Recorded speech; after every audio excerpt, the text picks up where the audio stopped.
Hello YouTubers, అందరూ ఎలా ఉన్నారు? నేనైతే బాగున్నాను. అందరూ బాగుండాలి, అందులో నేను ఉండాలని కోరుకుంటున్నాను.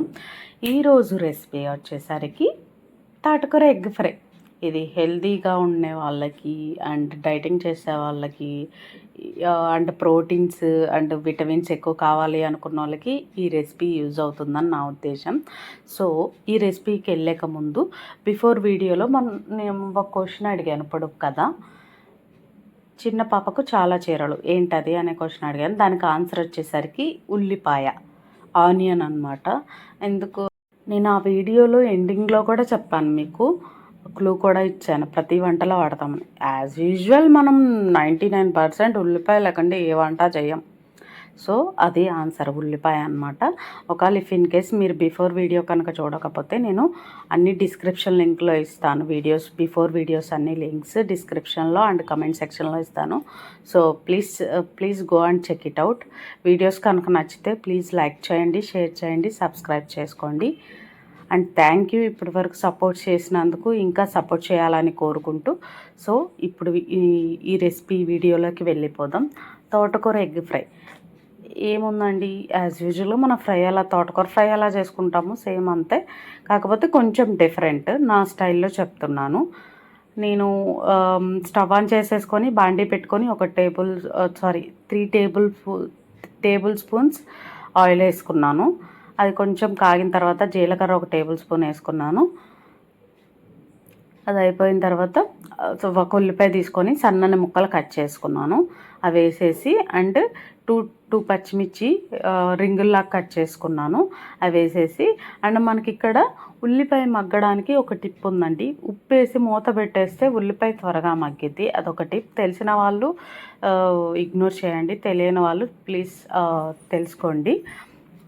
అండ్ దెన్ టమాటో ఒకటి తీసుకొని దాన్ని మీడియం ముక్కలుగా కట్ చేసేసుకొని ఆ బాండీలో వేసేసి మళ్ళీ మూత పెట్టాలి. మూత పెట్టేసి కలబెట్టేసి మూత పెట్టి 3 to 5 minutes మగ్గనివ్వాలి. ఈలోపు మనం తోటకూర క్లీన్ చేసుకుందాం. తోటకూర ఆకుకూర ఉంటుంది కదా, అది వాటర్తో క్లీన్ చేసుకొని పక్కన పెట్టుకోండి.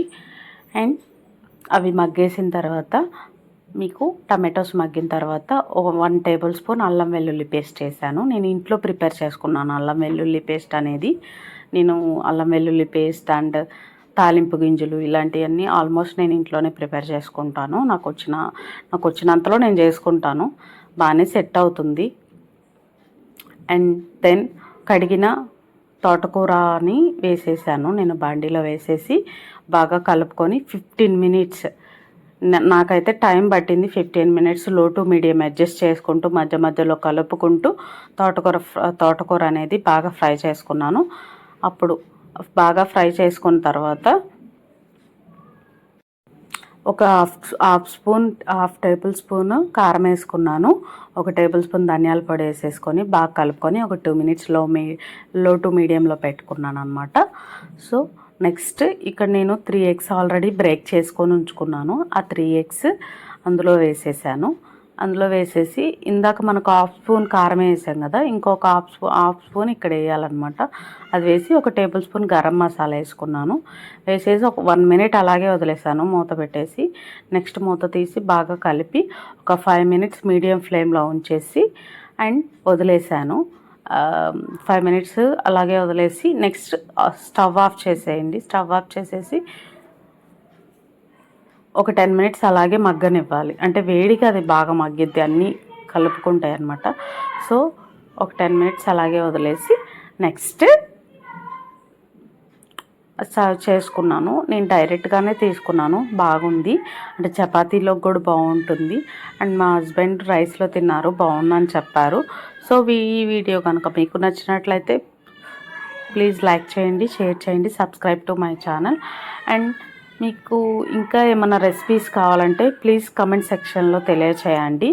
నాకు తెలిసినంత వరకు నేను తెలియకపోయినా మా అమ్మ వాళ్ళ చేత కానీ అత్తయ్య వాళ్ళ చేత కానీ తెలుసుకొని మరి మీకు చేసి చూపిస్తాను. ఇప్పటి వరకు సపోర్ట్ చేసినందుకు థ్యాంక్ యూ. ఇంకా సపోర్ట్ చేయాలి ఇంకా చాలామంది సపోర్ట్ చేయాలని కోరుకుంటూ please subscribe to my channel. Bye bye, thank you.